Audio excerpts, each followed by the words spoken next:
नमस्कार दोस्तों, आप सभी का स्वागत है मेरे YouTube channel the IGS show में। और आज मैं आप लोगों के लिए बहुत ही हॉट टॉपिक लेके आया हूँ जीएसटी का। जीएसटी में नोटिस और सम्मन। आप देख रहे हैं जब से जीएसटी आया है उसको कहा तो गया था गुड्स एंड सिंपल टैक्स, कितना सिंपल है वो अब हम आपको इसमें डिटेल में बताएंगे। नोटिसेस क्यों आते हैं, कैसे आते हैं, नोटिस कितने तरीके के होते हैं, सम्मन जो सेल टैक्स में हम कभी सुन भी नहीं पाते थे जिसको जीएसटी में नॉर्मली हम सुनते हैं। आखिर सम्मन ऐसा क्या हुआ कि जीएसटी आने के बाद सम्मन की इतनी ज़्यादा ज़रूरत पड़ने लग गई? ऐसा क्यों हुआ कि सम्मन लगातार इश्यूज होने लग गए? तो नोटिस क्या है, सम्मन क्या है, इसकी चर्चा करने के लिए हमने जीएसटी के विशेषज्ञ सीए सुमित अग्रवाल जी को अपने स्टूडियो में आमंत्रित किया। सर, आपका बहुत बहुत स्वागत और धन्यवाद, आपने अपना इतना महत्वपूर्ण समय हमारे निकाला सर। बहुत बहुत धन्यवाद विनीश भाई। आपने जो है हमारे अपने स्टूडियो में हमें बुलाया है और थोड़ी सी जानकारी जो है अपने व्यूअर्स को हम लोग शेयर करेंगे, उनका ज्ञानवर्धन करेंगे और ज्ञान फैलाने से ही बढ़ता है। तो मैं आपका बहुत बहुत धन्यवाद करता हूँ इस टॉपिक को कवर करने के लिए। सर, जीएसटी के ज्ञाता हैं, तो अगर जीएसटी का नोटिस और सम्मन का ज्ञान लेना है तो इस वीडियो में आखिर तक बने रहना। आपको बहुत सारा ज्ञान आज मिलने वाला है नोटिस और सम्मन को लेके। सर चलिए शुरू करते हैं हम लोग अपनी डिस्कशन को। सबसे पहला मेरा क्वेश्चन जो आम पब्लिक का होता है कि नोटिस है क्या? आखिर नोटिस मतलब किसी को नोटिस कहेंगे हम? नोटिस का बेसिक मीनिंग ये है कि जो कभी भी जीएसटी ऑफिसर को कोई भी चीज़ जो मिसमैच मिलती हैं, कई तरीके की चीज़ें जो हम लोग 3B और जीएसटीआर भरते हैं, उसको भरने के दौरान जो कमियां रह जाती हैं, डिपार्टमेंट को लगता है कि टैक्स कम पे हो रहा है, उसके कई तरीके के रीजंस हैं। Most common reasons for GST notices हैं। जीएसटीआर 3B में डिफरेंसेस आते हैं, आईटीसी का अंतर आता है, 3B और 2B और 2A में अंतर आता है, उससे मिलान नहीं हो पाता, उसके लिए नोटिस इशू होते हैं। हमने डिले फाइलिंग की है जीएसटीआर 1 की, 3B की कॉन्जिक्यूटिवली मोर देन 6 मंथ तक जो है हमने उसे डिले कर रखा है, उसके लिए आता है। इनकन्सिस्टेंसी डिक्लेरेंस जीएसटीआर 1 हमने भरा है और ई-वे बिल जो इशू करते हैं उसमें अगर कोई डिफरेंस आता है उसके लिए नोटिस इशू करता है डिपार्टमेंट। इसी तरीके से non reduction of prices due to reduced GST rates with effect from the dates notified by CBIC, उसके लिए भी नोटिस इशू कर सकता है डिपार्टमेंट। उसके अलावा non payment of GST liability tax और शॉर्ट पेमेंट ऑफ टैक्स, उसके लिए नोटिस इशू करता है। जीएसटी रिफंड अगर हमने रॉन्गली क्लेम्ड कर लिया है उसके लिए भी नोटिस आता है, शो कॉज नोटिस इशू करता है। इनपुट टैक्स क्रेडिट अगर हमने गलत अवेल कर लिया है उसके लिए डिपार्टमेंट नोटिस इशू करता है। बिजनेस जहाँ पर जीएसटी रजिस्ट्रेशन हमें लेना चाहिए था और हमने जीएसटी रजिस्ट्रेशन नहीं लिया है तो उसके लिए भी डिपार्टमेंट नोटिस इशू करता है। अगर कोई शिपिंग बिल हम लोग एक्सपोर्ट के केस में जीएसटीआर 1 और आइस गेट में जो है और जिसमें जैसे मान लीजिए शिपिंग बिल है, बिल ऑफ एक्सपोर्ट है, वो हमने रिपोर्ट नहीं किया जीएसटीआर 1 में, उसके लिए नोटिस इशू हो सकते हैं। For furnishing any information related to records maintain by taxpayer, जो कि हमने वहाँ नहीं शो की है, उसके लिए वो इशू कर सकते हैं। कोई ऑडिट उन्हें कंडक्ट करना है उसके लिए नोटिस इशू करते हैं। तो इस तरीके से तमाम तरीके के नोटिसेस हैं जो कि हम लोग इशू करते हैं, डिपार्टमेंट इशू करता है और हम लोग उसका रिप्लाई करते हैं। मतलब कुल मिला के अगर डिपार्टमेंट को किसी भी चीज़ पे डाउट होता है, यानी उसे लगता है कहीं ना कहीं आपने रिटर्न्स में गलती करी है, आईटीसी गलत क्लेम करा है या कुछ भी गलती करी है, तो वो आपको नोटिस भेज सकता है। जी बिल्कुल। और नोटिस हमें कैसे पता चलेगा कि नोटिस वैलिड है? नोटिस हमें सबसे पहली बात तो ये है कि नोटिस कोई भी अगर ऑफिसर इशू करता है उसका डिन नंबर वहाँ पर होना चाहिए। डिन नंबर से नोटिस इशू होना चाहिए। डिन number is a document identification number, जो कि उसमें मेंशन होना चाहिए विद डेट एंड प्लेस, वही नोटिस वैलिड रहते हैं। मतलब डिन नंबर ज़रूर चेक कर लें, अगर आपके पास नोटिस आता है तो उसमें डिन नंबर ज़रूर चेक कर लें कि वो प्रॉपर डिन है या नहीं है। नोटिस सर्विंग की डेट से माना जाता है। आजकल तो सर ज़्यादातर जो नोटिस आ रहे हैं वो मेल पे आ रहे हैं, जो रजिस्टर्ड ईमेल आईडी है या फ़ोन नंबर पे आ जाते हैं। तो उसमें नोटिस सर्विंग डेट क्या मानी जाएगी? जिस दिन रिसीव्ड हुआ वही मान ली जाएगी? जी, बिल्कुल। आजकल जो है ऑनलाइन नोटिसेस इश्यू हो रहे हैं, चाहे सीजीएसटी ऑफ़िस इश्यू करे या स्टेट जीएसटी ऑफ़िस इश्यू करे, सारे नोटिस ऑनलाइन आते हैं।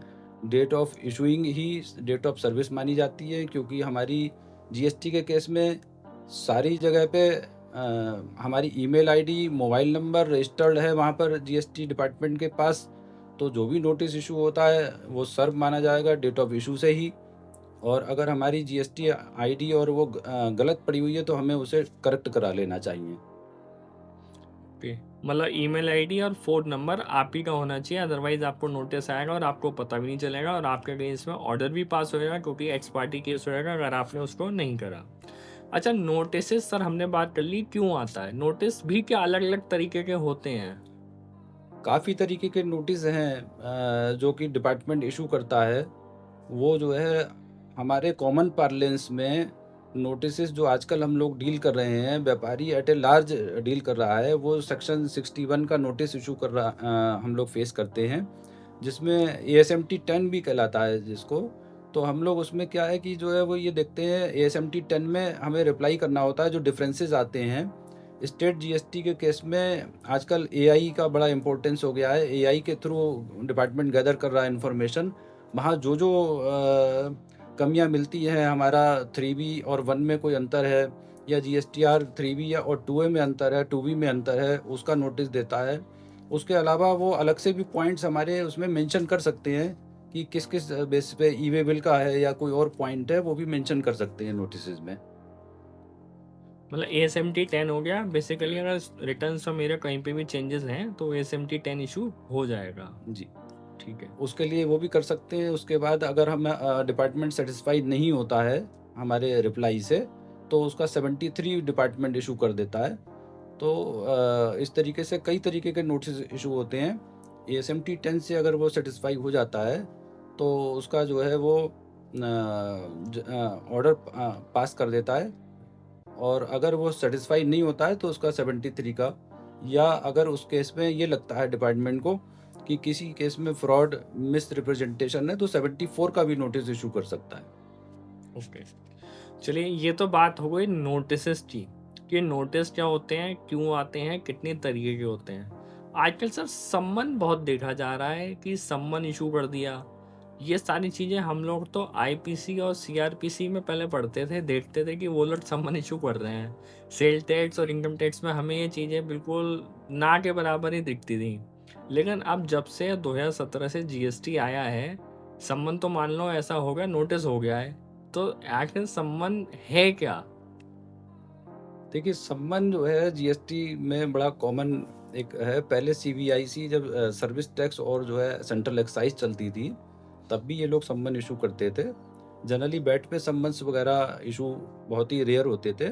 सम्मन क्या है कि अगर कोई भी इन्फॉर्मेशन उन्हें मंगानी है, और जो भी पार्टी है या ओनर है, उसका कोई हमें स्टेटमेंट लेना है डिपार्टमेंट को, तो उसके लिए वो सम्मन इश्यू करते हैं। कोई रिकॉर्ड मँगा सकते हैं, डॉक्यूमेंट्स गैदर करने हैं, उसके लिए सम्मन इश्यू करते हैं डिपार्टमेंट। तो डिपार्टमेंट जब सम्मन इश्यू करता है, तो जो भी जिस व्यक्ति को सम्मन इश्यू करेगा, उसकी प्रेज़ेंस कंपल्सरी है। अगर सम्मन का वो पालन नहीं करता है, वहाँ पर पेश नहीं होता है, तो दोबारा से एक सम्मन इश्यू कर सकता है डिपार्टमेंट। अगर 3 सम्मन के बाद भी कोई व्यक्ति पेश नहीं होता है, तो उनको कोर्ट के थ्रू उसको जो है एडजुडिकेट करना पड़ता है, और वो उसको जो है अरेस्ट भी कर सकते हैं, या जो है उसको सिविल कोर्ट में उसका मुकदमा चलेगा। मतलब कुल मिला के अगर सम्मन आपको जीएसटी में आया है और 3 सम्मन तक आप नहीं करते हो, 3 सम्मन तक आप जीएसटी एक्ट के अंदर रहोगे और 3 सम्मन के बाद फिर आप जीएसटी एक्ट से बाहर निकल के आईपीसी में चले जाओगे। जी, बिल्कुल। ठीक। तो सर इसमें जो सम्मन आजकल आ रहे हैं उसमें सेक्शन 193 का ये लोग ज़िक्र कर रहे हैं, 228 का ज़िक्र कर रहे हैं, जो इंडियन पीनल कोड के हमारे सेक्शंस हैं, उसमें ये ज़िक्र कर रहे हैं। वो सेक्शंस हमें क्या कहना चाहते हैं? एक्चुअली सीआरपीसी और इंडियन पीनल कोड का जो ज़िक्र करते हैं, वो ये जो हमारे सम्मन इसमें इश्यू होते हैं जीएसटी से, वो क्वासी जुडिशियल प्रोसीडिंग्स है। उसी तरीके की न्यायिक प्रक्रिया जैसे होती है, उस तरीके की ही प्रक्रिया जीएसटी में भी आ गई है और it is parallel to the CrPC और आईपीसी। हालाँकि अभी दिसंबर 2023 से सीआरपीसी को उन्होंने खत्म करके भारतीय न्याय संहिता में कन्वर्ट कर दिया है। तो जो सेक्शन है काफ़ी चीज़ें उसमें कॉमन भी हैं, कई अलग चीज़ें भी हैं।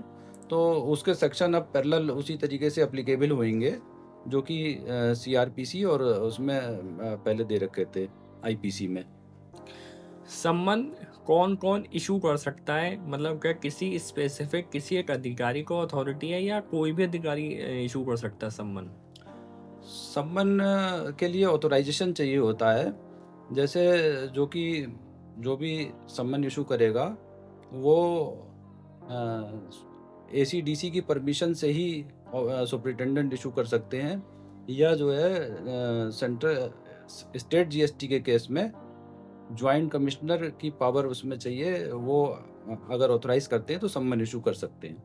ओके। सम्मन इशू जैसे सुपरिटेंडेंट को करना है, तो क्या वो ओरल परमिशन से इशू करेगा एसी या डीसी की, जेसी की, या रिटन परमिशन उसे चाहिए होगी? देखिए, सम्मन कोई अगर बहुत अर्जेंट मैटर है उसके लिए ओरल भी सम्मन इशू कर सकता है और लेकिन अगर यदि जो है कोई ऐसी विशेष वो नहीं है तो पहले रिटन परमिशन लेने के बाद ही उसको इशू कर सकता है। अच्छा, मतलब कुल मिला के ओरल से इशू हो सकता है। जी, ओरल परमिशन से हो सकता है लेकिन विद इन सर्टेन टाइम उसे जो है रिटन परमिशन भी चाहिए होगी। ओके। अच्छा, सम्मन जैसे मान लीजिए आया, तो मैं सम्मन ये वेरीफाई कैसे करूँगा वो सम्मन मेरे को मिला है वो सही भी है या नहीं है? कोई भी सम्मन जो है वो डिन से ऑथोराइज होता है, उनका जो है डॉक्यूमेंट आइडेंटिफिकेशन नंबर उसमें कंपल्सरी है। तो विदाउट डिन अगर कोई सम्मन आया है तो उसकी वैलिडिटी नहीं है। ओके। सर जैसे सम्मन मान लीजिए इशू हुआ, मेरी बहुत बड़ी कंपनी है, मैं हज़ारों करोड़ का टर्नओवर कर रहा हूँ, सीएमडी लेवल पे हूँ, सीएफओ लेवल पे हूँ, तो क्या जीएसटी अधिकारी सम्मन भेज के मेरे को भी बुला सकते हैं?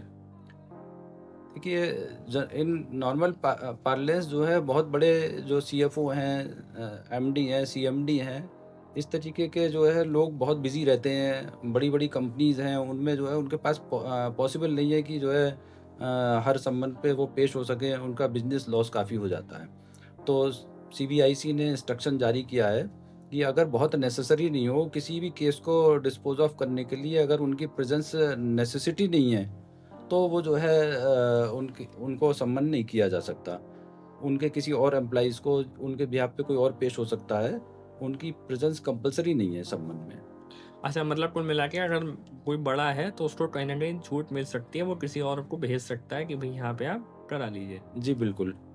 अच्छा, कुछ केस पे सर हमने देखा समन ऐसे लोगों को इश्यू हुआ जहाँ पे कस्टम वाइज़ वो किसी के सामने प्रेज़ेंट नहीं हो सकते। मान लिया कोई महिला है, उनके कस्टम में किसी के आगे पेश होना या कुछ ऐसे ट्रेडिशंस हैं, वो नहीं जा सकते, कहीं न कहीं रिस्ट्रिक्टेड हैं। तो उस केस में क्या जीएसटी डिपार्टमेंट समन इश्यू कर सकता है? जीएसटी डिपार्टमेंट का इन्होंने क्लियर एक इंस्ट्रक्शन जारी किया हुआ है कि कोई भी ऐसी परिस्थिति में जो कोई महिला है बाय ट्रेडिशन उसको पब्लिक में अपीयर होना पॉसिबल नहीं है या वो नहीं हो सकती है बाय ट्रेडिशन, तो उसको सम्मन इशू नहीं किया जा सकता प्रेजेंस होने के लिए। उसके बिहाफ पे कोई और जाएगा, किसी और को इशू करेंगे, लेकिन उसे कंपल्शन नहीं कर सकते वो डिपार्टमेंट। डिपार्ट मतलब कुल मिला के सम्मन्स में भी लिमिटेशंस हैं और सम्मन अगर फॉलो नहीं करेंगे तो क्या होगा? सम्मन अगर फॉलो नहीं करते हैं तो वो सिविल प्रोसीजर में चला जाएगा, सिविल कोर्ट के प्रोसीजर उस पे लागू हो जाएँगे और उस पे जो है कोर्ट की प्रोसीडिंग चालू हो जाएँगी। उसका अरेस्ट कर सकते हैं, पेनल्टी लगा सकते हैं, कई तरीके के उसमें प्रोसीजर्स हैं, वो लागू होंगे। मतलब कुल मिला के सम्मन को ओबे करना चाहिए। सम्मन या नोटिस जो भी आए, मतलब मुझे तो ऐसा लगा कि सम्मन जो है वो नोटिस ही है, बस नोटिस को कवर कर दिया आईपीसी से कि भाई अगर नोटिस को फॉलो नहीं करोगे तो जीएसटी डिपार्टमेंट ही फॉलो कर वो रिस्ट्रिक्टेड होगा, लेकिन अगर सम्मन को फॉलो नहीं करोगे तो जीएसटी के साथ साथ और भी लॉज आपके ऊपर एप्लीकेबल हो जाएंगे। जी हाँ, बिल्कुल। कई तरीके के पीनल एक्शंस लिए जा सकते हैं। अरेस्ट प्रोविजंस भी कई बार अगर ज़्यादा आपका टैक्स अमाउंट इन्वॉल्व है तो वो जो है अरेस्ट भी कर सकते हैं। और नोटिस है, केवल आपको नोटिस आया है तो उसका रिटर्न रिप्लाई ही देना है। आपको वहाँ डिपार्टमेंट जाने की उसमें आवश्यकता नहीं है, सारी चीज़ें ऑनलाइन कर रखी हैं डिपार्टमेंट ने। सम्मन के केस में आपको डिपार्टमेंट पेश होना होगा, वहाँ कोई डॉक्यूमेंट्री एविडेंस अगर माँगते हैं वो देना होगा, और उन्हें जो क्वेरी करेंगे उस संदर्भ में कि टैक्स इवेज़न तो नहीं है, तो उसका रिप्लाई करना पड़ेगा सर आपको। करना पड़ेगा। अच्छा, कई केसेस में हम लोग ने देखा सम्मन, जैसे कोई बंदा नोटिस दे के गया, नोटिस दे के बुलाया कि भाई डॉक्यूमेंट्स ले आओ, और वो डॉक्यूमेंट्स वहाँ लेके गया, वहीं उसको सम्मन दे दिया गया। क्या ऐसा डिपार्टमेंट वाले कर सकते हैं?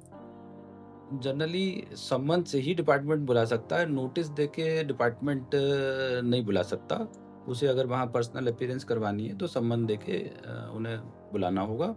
केस की हियरिंग के दौरान अगर कोई हियरिंग के लिए बुलाया है, पर्सनल हियरिंग उसमें करते हैं, तो उस केस में जनरली तो जो है ऑनलाइन प्रोसीजर कर दिया है सारा गवर्नमेंट ने, तो नोटिसेस के रिप्लाई तो सारे ऑनलाइन ही सबमिट करने होते हैं।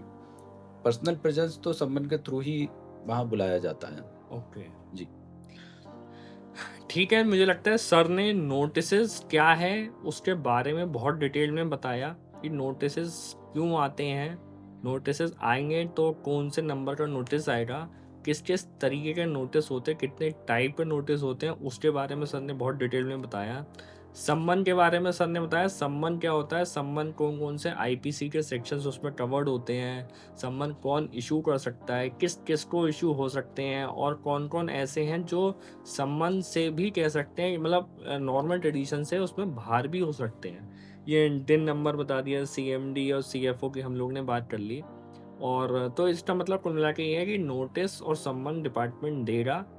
अगर आपके पास डॉक्यूमेंट एविडेंस है तो बिल्कुल उसका ओबे करें, एक एक का रिप्लाई सबमिट करें, अपने जो भी चीज़ें हैं प्रॉपर करें। अदरवाइज सीआरपीसी और आईपीसी सेक्शन जब एप्लीकेबल हो जाएंगे तो मुझे लगता है आपकी दिक्कत बढ़ेगी, कम नहीं होगी। सर ने बहुत बखूबी, सर आपका बहुत बहुत धन्यवाद। आपने इतने सरल शब्दों में नोटिसेस और सम्मन के बारे में पूरी चीज़ें बता दी। कोई और बात अगर आप हमारे व्यूवर्स को नोटिस और सम्मन के बारे में बताना चाहते हो तो प्लीज़ बता सकते हैं। धन्यवाद मनीष जी। नोटिसेस और सम्मन्स इतना ब्रॉड कॉन्सेप्ट है, इसमें जितना बता सकें उतना कम है। और जब नोटिसेस आते हैं तो उसका परिशीलन करना पड़ता है कि नोटिसेस में क्या लिखा हुआ है, डिपार्टमेंट क्या जानकारी माँग रहा है और हमें उसका क्या रिप्लाई कर सकते हैं। उसको हम लोगों को जो है कई बार नोटिसेस इस तरीके से आते हैं कि जो डिपार्टमेंट के पास से हमें नोटिस आता है, कई बार टू वे डिपार्टमेंट कहता है हमारे पास इतना शो हो रहा है, लेकिन जब हम अपना पोर्टल से डाउनलोड करते हैं तो हमारे पास टू वे की फ़िगर ज़्यादा आती है।